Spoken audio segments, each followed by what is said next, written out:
사람은 누군가를 따라 살아갑니다. 어린아이는 부모를 따라가죠. 학생은 선생님을 따라가고 제자는 스승을 따라갑니다.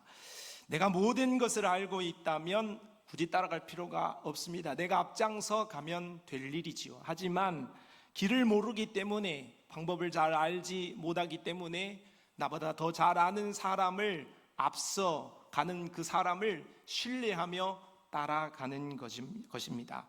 우리가 외국 여행을 한다고 했을 때 전혀 알지 못한 나라, 그 도시에서 우리가 앞장설 수는 없습니다. 방향이 어디로 가는지, 언제까지 가야 하는지, 얼마만큼 더 가야 하는지 우리는 잘 알지 못하므로 그것을 잘 아는 가이드가 있다면 그 가이드의 안내를 잘 따라가야 합니다.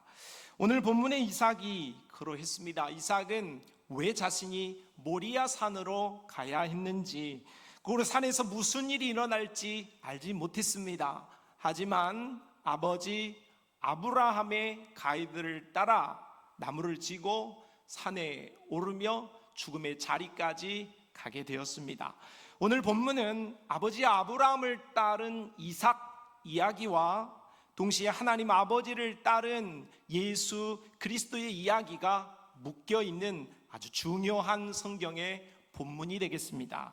오늘 말씀을 통해 아브라함을 따른 이삭을 보고 하나님 아버지를 따른 예수 그리스도를 보며 오늘 우리는 누구를 따르고 있는가, 나 자신을 살펴볼 수 있기를 바랍니다. 오늘 제목은 아브라함을 따른 이삭입니다. 아브라함을 따른 이삭, 첫 번째, 아브라함의 아들 이삭은 사랑받는 자였습니다. 하나님께서는 아브라함을 부르셨습니다. 75세에 말이지요, 반복적으로 내가 자손을 주겠다 약속, 또 약속을 거듭하셨습니다. 그러나 24년이 흘러왔지만 전혀 자손에 대한 약속은 눈에 보이지 않았습니다. 현실적으로 보기에는 너무나 불가능한 약속이었기에 아브라함과 사라는 이제 24년 정도 지난 이후에 찾아오신 천사를 통한 하나님의 음성을 듣고 웃었습니다. 어떻게 100세의 아들을 낳을 수 있는가? 여성의 폐경되어진 여인이 어떻게 아이를 낳을 수 있는가? 체념의 웃음을 지었습니다. 사라는 불가능을 바라보며 체념의 웃음을 지었죠. 그러나 하나님은 그 불가능을 네 입장에서 불가능이지 내 입장에서 불가능은 아니라고 말씀하시면서 진정한 웃음을 약속하셨을 뿐만 아니라 1년이 지난 이후에 정말 아브라함과 사라의 품에 아들을 주셨습니다. 아브라함과 사라 입장에서는 그들의 나이, 아브라함의 나이 100세, 그리고 사라의 나이 90세의 약속과 선물, 아들을 품에 안고 웃을 수밖에 없었습니다. 이 웃음은 체념이 아니요, 이 웃음은 정말 기쁨이자 한박 웃음이었습니다. 그러므로 그 기쁨의 선물의 이름을 이삭, 웃음이라 부를 정도였습니다. 그러므로 아브라함과 이삭 입장에서 얻은 이 아들 이삭은 어떤 존재였겠습니까? 25년이라는 기다림에 따른 열매입니다.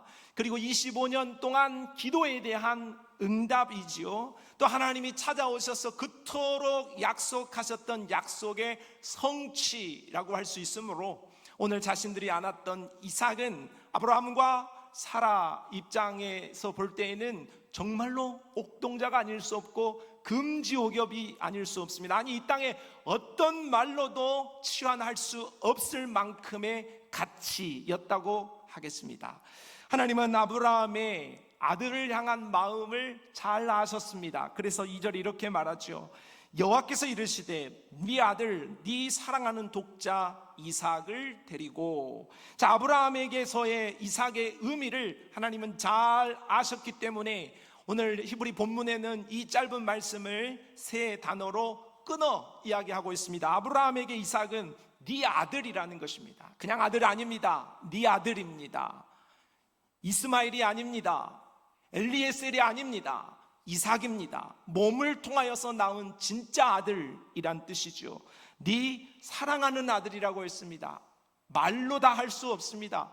얼마나 사랑했는지 형언할 수도 없습니다. 뿐만 아니라 독자 이삭이라고 했습니다. 둘째도 없습니다. 독자 하나뿐인 아들입니다. 그러므로 정말로 하나님께서는 아브라함이 그 품에 안은 아들 이삭이 독자가 네 아들이 얼마나 귀한 자이다는 사실을 하나님은 깊이 이해하고 계셨던 거죠. 그렇게 하나님께서 아브라함을 깊이 이해하셨던 데는 이유가 있습니다. 왜냐? 그것은 하나님께서도 외아들이 있으셨기 때문이죠. 마태복음 3장 17절에 하늘로부터 소리가 있어 말씀하시되 이는 내 사랑하는 아들이요 내 기뻐하는 자라 하시니라 했습니다. 이삭은 아버지 아브라함의 사랑받는 아들이었고 존귀한 자였듯이 예수님은 아버지 하나님의 사랑받는 아들이자 정말로 존귀한 존재였던 겁니다. 우리는 종종 생각합니다. 하나님이 정말 나를 사랑하실까? 하나님이 나같이 실수 많은 사람을 그래도 사랑하실까? 내가 너무나도 부족하고 실패 많은데 하나님은 나를 포기하지는 않으셨을까 생각합니다. 그러나 하나님은 여전히 그런 의문을 갖는 우리를 향하여 성경을 통하여 말씀하십니다. 요한복음 3장 16절 하나님이 세상을 이처럼 사랑하사 독생자를 주셨으니 하나님이 우리를 사랑하신다고 말씀하실 때 그 사랑은 야 사랑해, 야 나 너 좋아한다 정도가 아닙니다. 하나님은 오늘 우리를 사랑하는 증표를 주셨는데 그것은 아브라함에게 있어서의 이삭이 눈에 넣어도 아프지 않을 만큼 너무나도 비교할 수 없고 설명할 수 없던 사랑하는 그 아들이었던 그 크기만큼 하나님께서는 독자 아들 예수 그리스도를 사랑하셨습니다. 그런데 그 사랑하신 아들을 오늘 죄 많은 허물 많은 저라 여러분을 위하여서 내주셨다는 것입니다. 가장 사랑하는 자를 오늘 우리를 위하여서 내주셨다, 증표를 주셨다 하는 것입니다. 그러므로 하나님이 우리를 사랑하시는 것은 우리가 이해할, 어떻게 오해할 여지가 전혀 없는 아낌없는 사랑이요 감히 측량할 수 없는 사랑이라고 하나님은 우리에게 말씀하십니다. 뿐만 아니라 로마서 8장 5장 8절 말씀에 우리가 아직 죄인 되었을 때에 그리스도께서 우리를 위하여 죽으심으로 하나님께서 우리에 대한 자기의 사랑을 확증하셨다고 말씀합니다. 하나님이 우리를 향한 사랑은 우리가 잘할 때만이 아닙니다. 오늘 우리가 믿음으로 살아갈 때만이 아닙니다. 오늘 우리가 도덕적일 때만이 아닙니다. 하나님의 수준에 올랐을 때만이 아닙니다. 우리가 아직 죄인 되었을 때에 오늘 우리가 여전히 범죄하고 여전히 죄를 반복하고 우리가 여전히 부족한 모습에 있다손 치더라도 하나님은 오늘 우리를 사랑하신다고 말씀하시므로 자격 없는 자를 향한 하나님의 사랑은 무조건적인 사랑이다, 그렇게 말씀하고 있죠. 성도 여러분, 오늘 우리가 신앙생활을 하다 보면 오늘 우리가 하나님 앞에 사랑받기 위해 애쓰는 자들이 간혹 있습니다. 내가 오늘 이렇게 봉사하면 하나님이 나를 더 사랑해 주실 거야. 내가 오늘 하나님 앞에 이렇게 더 헌신하게 되어지면 하나님이 나를 더 알아주고 사랑해 주시겠지. 내가 더 잘하면 하나님이 더 나를 사랑해 주실 거야고 생각합니다. 그러나 성경은, 복음은 그 반대를 이야기하고 있습니다. 우리가 무엇을 하면 하나님 우리를 사랑하심이 아닙니다. 오늘 우리는 하나님의 사랑을 이미 확보한 자들인 것을 믿으시기를 바랍니다. 하나님은 오늘 우리의 어떠함과 관계없이 우리의 어떠함으로 우리를 사랑했다면 우리는 사랑받을 수 없습니다. 우리는 하나님 앞에 조건으로 나아갈 수 없어요.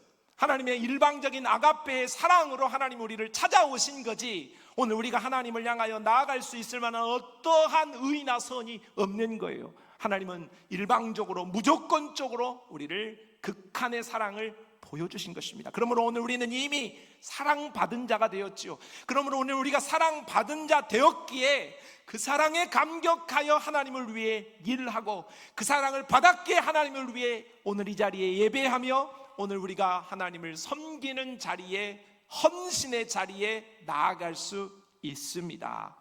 이미 하나님은 오늘 우리를 향하여서 충분한 사랑을 내어주셨습니다. 오늘 우리가 받을 수 있는 지극한 사랑을 이미 충분하게 우리에게 나누어 주신 거죠. 그런데 오늘 우리는 하나님이 우리를 향한 사랑이 무엇인가 부족한 것처럼 우리의 열심으로, 우리의 노력으로 어떠한 모습을 행해야 하나님이 오늘 우리를 사랑할 수 있다고 착각하는 그런 모습에 있어서는 안 되는 것입니다. 그런 마음을 가지고 있으면 이단이 우리를 파고드는 것입니다. 너 그렇게 해서 사랑받겠어? 너 그 정도 해서 구원받을 수 있겠어? 라고 말합니다. 사단은 그렇게 우리를 정죄합니다. 그러나 하나님은 오늘 우리에게 말씀하십니다. 너의 어떠함과 상관없어. 너는 내 아들이고 내 딸이므로 내가 너를 사랑한다고 말씀하고 계십니다. 성도 여러분, 오늘 우리는 반드시 기억해야 합니다. 사랑받기 위해서 무엇인가를 하려고 하지 마십시오. 하나님은 충분히 나를 온전히 완전히 사랑하신다 확실하게 믿고 나아가시기를 바랍니다. 오늘 우리의 남은 신앙은 그 사랑받음으로, 그 사랑의 보답으로 주를 위하여 헌신하며 충성할 수 있는 역사가 있기를 바랍니다. 자, 아브라함을 따른 이삭, 첫 번째는 사랑받는 아들이라고 말씀드렸습니다. 두 번째는 모리아 산에 오르게 됩니다. 이삭은 아버지 아브라함의 큰 사랑을 받았습니다. 그런데 그 사랑받는 아들 이삭이 영문도 모른 채 아버지를 따라 모리아 산으로 올라가게 됩니다. 왜 올라갔는지 잘 모릅니다. 하지만 그저 아버지를 따라 가고 있습니다. 하지만 아브라함 입장은 그렇지가 않아요. 이유 없이 올라가는 것이 아니라 분명한 목적을 가지고 산으로 오르고 있습니다. 왜냐하면 하나님이 2절과 같이 말씀하셨기 때문이지요. 2절 말씀을 다시 같이 읽어보겠습니다. 시작.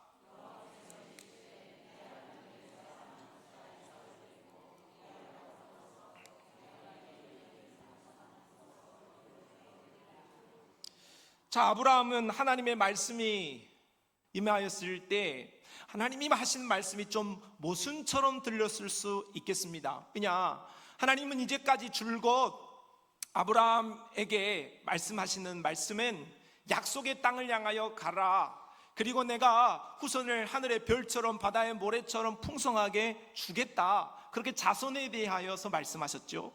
그런데 하나님의 말씀은 이제는 모리아 산으로 올라가라는 것입니다. 그리고 내가 너에게 주었던 아들 이삭을 내놓으라는 것입니다. 아니, 지금까지 하나님께서는 주신다고 말씀하시더니 이제는 내놓으라고 말씀하시니 혼란스럽습니다. 이건 모순이 아닙니까? 하나님은 무엇을 하시기 위해서 이런 말씀을 하실까 싶습니다. 아브라함은 아들 이삭을 낳기까지 신앙의 오름과 내림이 있었습니다. 롤러코스터를 탔지요. 상황에 따라 믿기도 하고 체념도 하고 여러 상황이 있었습니다. 하지만 이제 지금 모순되어지는 하나님의 말씀이 들려지는 이 순간에 이제 더 이상 아브라함은 흔들리지 않습니다. 왜냐? 바로 불가능함으로 웃었던 그 체념의 웃음을 하나님께서는 가능으로 바꾸어서 가능하게 하신 그 한박 웃음 이삭을 주시는 기적을 경험했기 때문에 그렇습니다. 하나님은 불가능도 가능하게 하시는 분이시다. 하나님은 하신 약속을 반드시 성취한다 하는 믿음이 있었기 때문에 하나님께서 말씀하시는 그 아들을 번제로 바치라는 말씀에 싫은데요, 하나님 왜요? 하고 토를 달지 않고 아들을 데리고 모리아 산으로 오르게 되었습니다. 자, 오늘 이 모습을 통하여서 오늘 우리는 아브라함의 순종과 그리고 이삭의 순종의 모습을 몇 가지 살펴볼 수 있겠습니다. 먼저 아브라함의 순종의 모습은 어떠했습니까? 그의 순종의 모습은 첫째, 즉각적이었고 주저하지 않았다는 사실입니다. 아브라함이 아침에 일찍이 일어나 나귀 안장을 지웠다. 아브라함이 하나님 며칠만 더 생각해 보겠습니다. 하나님 그 명령이 도대체 이해가 되지 않습니다. 내가 생각을 정리할 그런 하나님 타임을 좀 주십시오 하고 말하지 않았습니다. 하나님 말씀하셨을 때 아침에 일어났을 뿐만 아니라 아침에 일찍 일어났다는 것이죠. 즉각적으로 순종했다는 것입니다. 예수님의 부름을 받았던 제자들이 배를 버리고 아버지를 버리고 곧 따랐다 했습니다. 순종은 즉각적이어야 됩니다. 계산해 보겠습니다, 따져 보겠습니다, 좀 기다려 보십시오, 못합니다. 그럴 수 없습니다. 두 번째, 묵묵히 3일 동안 걸어갔다. 4절, 제3일에 아브라함이 눈을 들어 그곳을 멀리 바라본지라. 자, 좋습니다. 일찍 출발은 했습니다. 막상 순종은 하고 나갔습니다. 그런데 그 가야 할 길이 무려 3일입니다 3일을 가야 하니 그 3일을 가는 동안에 사람이라면 아들을 번제로 바치라는 그 말을 듣고 떠났기는 했지만 여러 가지 생각이 왜 들지 않았겠습니까? 순종은 하지만, 따라는 가지만 여러 가지 생각과 감정이 교차했을 법합니다. 그러면 생각하고 또 생각하고 마음을 바꾸고 걸음을 바꿀 수 있는 그런 위기도 있었을 거예요. 그러나 아브라함은 방향을 바꾸지는 않았습니다. 주께서 말씀하시는 순종이란 방향을 바꾸지 않는 것입니다. 이랬다 저랬다 하지 않는 것이 바로 순종이죠.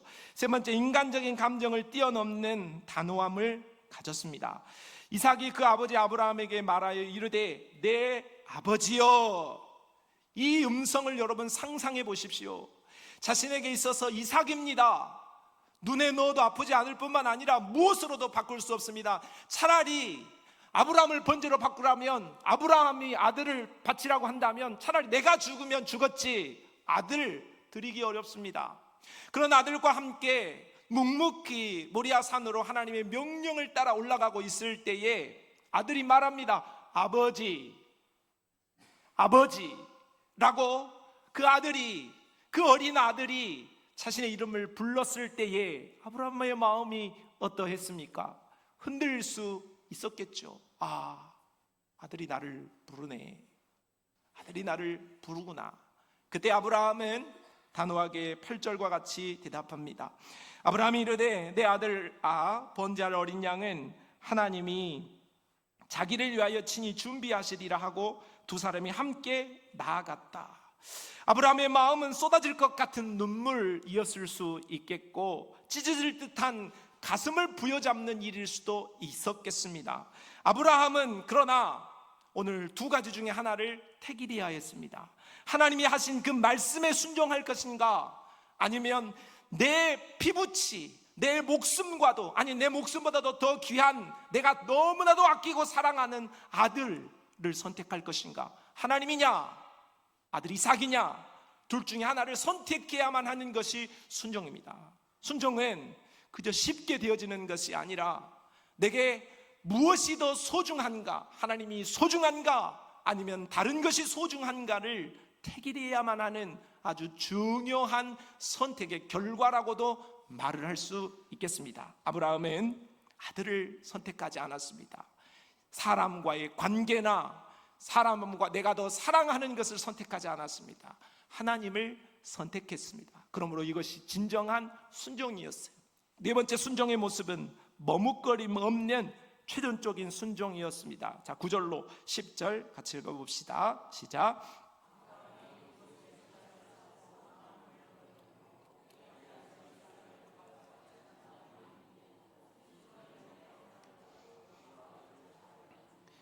자, 아브라함은 아들 이삭을 묻고 칼을 들었습니다. 내가 그냥 신용만 하면 하나님이 어떻게든 하시겠지. 아닙니다. 진짜 죽이려고 했습니다. 왜? 하나님 명령하셨기 때문에 그것을 따르려고 한 것이죠. 순종은 신용이 아닙니다. 99% 그건 순종이 아니죠. 100%야말로 순종인 것입니다. 진짜 행동할 때 그것이 순종인 것라고 말할 수 있습니다. 아브라함의 순종은 100%짜리, 순도 100%짜리 찐 순종이었다고 할 수 있겠습니다.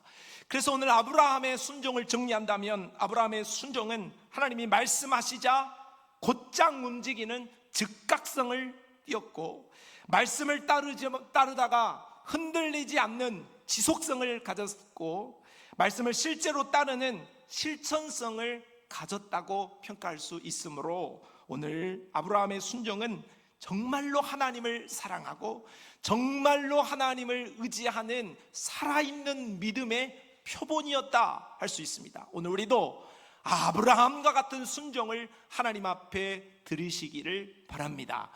자, 그런데 오늘 이 모리아 산에서 아브라함만 순종을 한 게 아닙니다. 함께 올랐던, 아브라함을 따랐던 이삭 역시도 순종의 모습을 보여준다고 하겠습니다. 몇 가지 살펴봅니다. 그럼 이삭의 순종은 무엇이었는가? 첫째, 묵묵히 짐을 지고 올랐다는 거죠. 아브라함이 이에 번제나무를 가져다가 그의 아들 이삭에게 지우고, 자기는 불과 칼을 손에 들고 두 사람이 동행하더니, 아브라함의 나이는 120 전후로 볼 수 있고 이삭의 나이는 20살 전후로 볼 수 있습니다. 이삭은 마음만 먹으면 그 자리를 벗어나는 것 정도야 일이 아닙니다.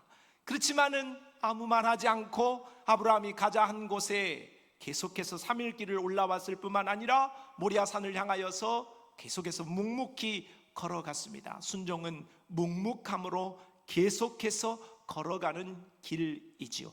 두 번째는 의구심 속에서 아버지를 신뢰합니다.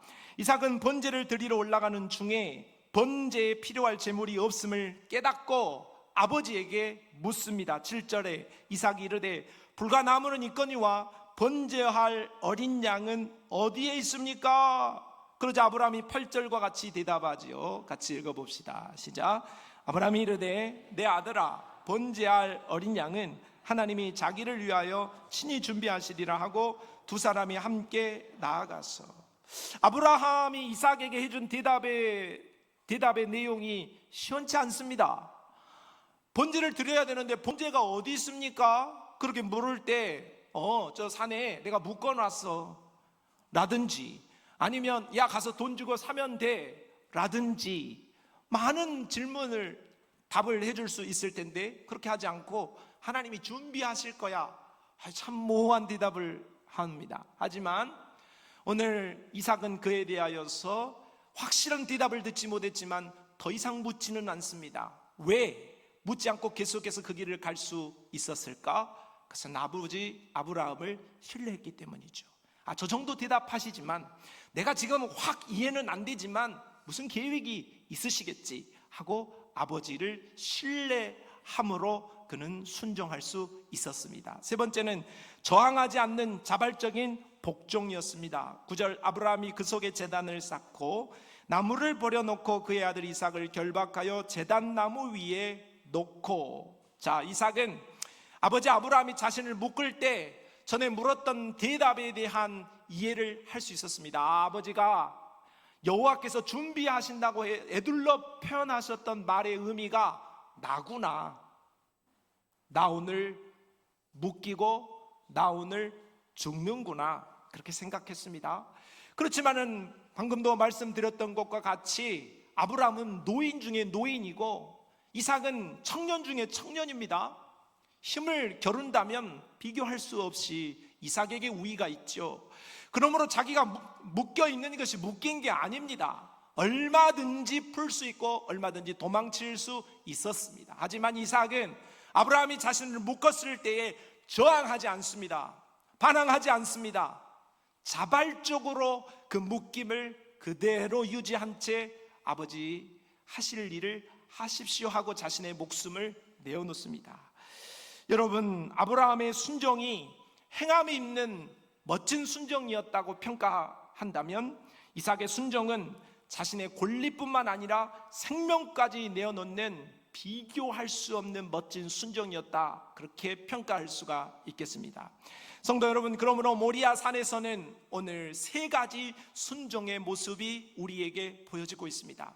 하나는 아브라함의 순종이었습니다. 하나님이 명령하실 때 아브라함 순종했습니다. 두 번째는 이삭의 순종이었습니다. 아브라함이 가자 하는 대로 아브라함을 신뢰하면서, 아버지를 신뢰하면서 나아가서 자신의 목숨까지 내어준 이삭의 순종이었죠. 그러나 오늘 우리가 여기서 반드시 놓치지 않고 보아야 할 순종이 하나가 더 있습니다. 그것은 바로 우리를 위하여 십자가에 자신을 순종하신, 하나님의 뜻에 순종하신 예수 그리스도의 순종입니다. 요한복음 6장 38절, 내가 하늘에서 내려온 것은 내 뜻을 행하려 함이 아니요 나를 보내신 이의 뜻을 행하려 함이니라. 순종했다는 거죠. 빌립보서 2장 8절은 같이 읽어봅시다. 시작.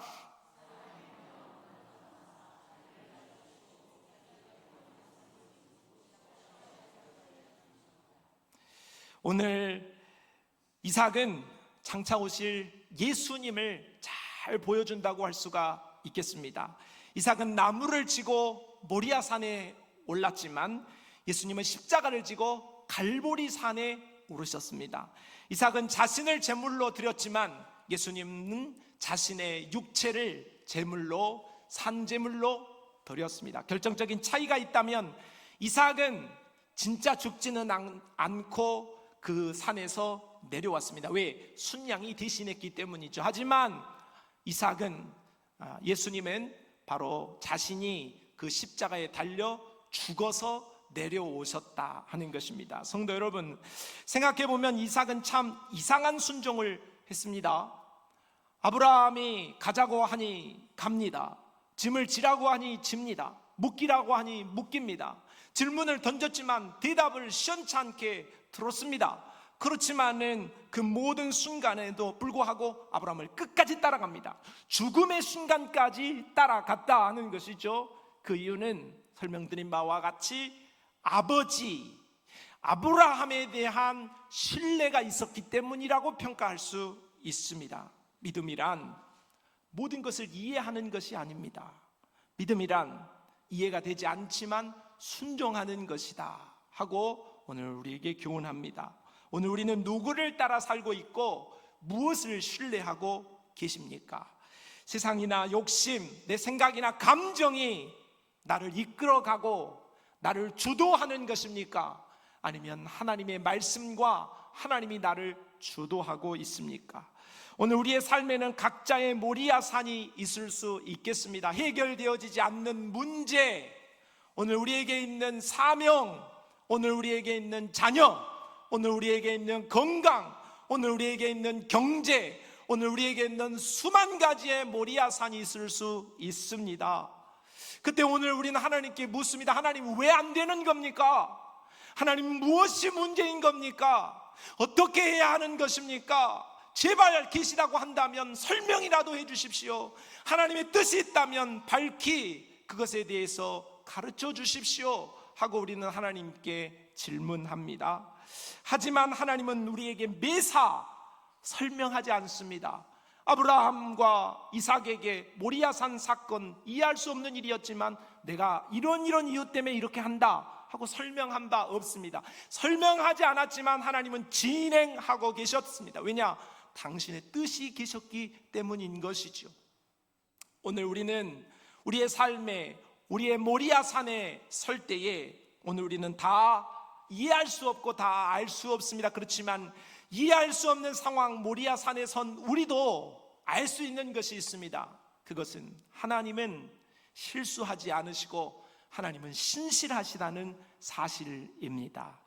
아브라함은 몰랐지만 순양을 준비하셨고 이삭은 몰랐지만 하나님이 살 길을 준비해 놓으셨듯 모리아산과 같이 오늘 우리의 삶의 낭떠러지에 서 있어서 외롭고 슬프고 고민 가운데 있는 우리에게 오늘 우리 하나님께서는 우리가 알지 못하는 준비한 순양을 오늘 우리에게 허락하여 주실 줄로 믿습니다.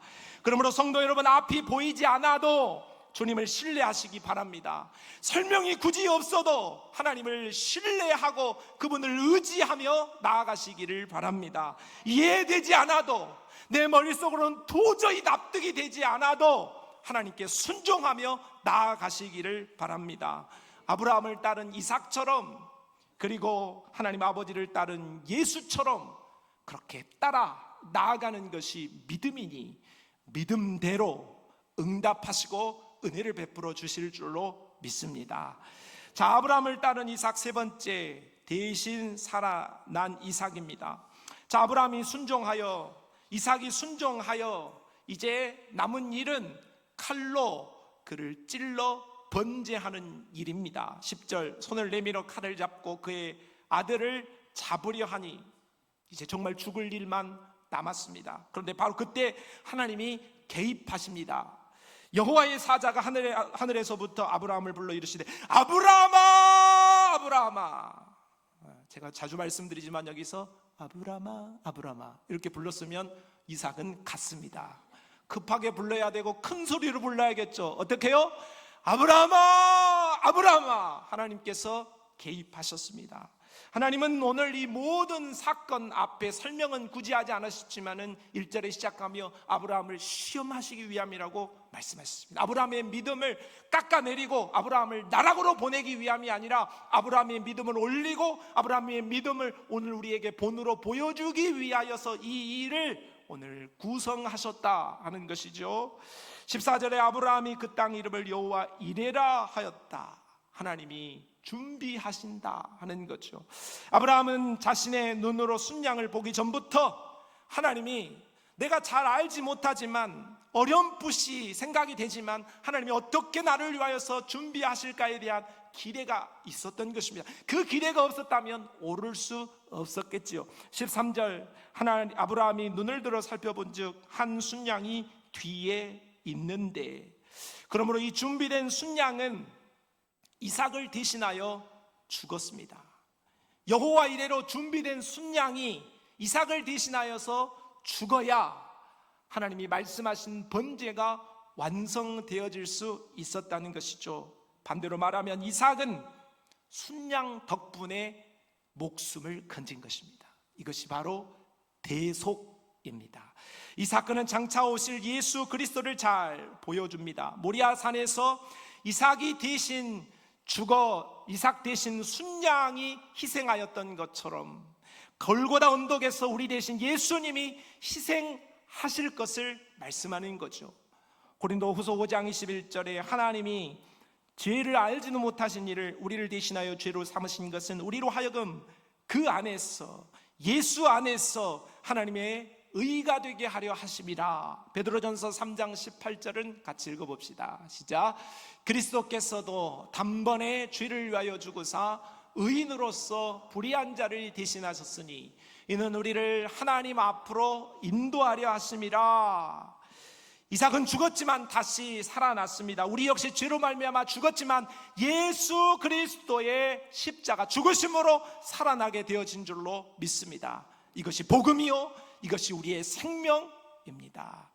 그러므로 성도 여러분, 오늘 우리가 살펴본 창세기 22장의 내용은 아브라함의 믿음도 있고 이삭의 순종도 있으나 그것이 메인이 아닙니다. 그것이 중심이 아닙니다. 이 이야기를 통해서 그 이야기 정도로 끝낸다면 오늘 우리는 말씀을 좀 오해했다고 볼 수가 있겠습니다. 창세기 22장의 중심 내용은 하나님이 아브라함의 믿음과 이삭의 순종 끝에 예비해 놓으셨던 순양입니다.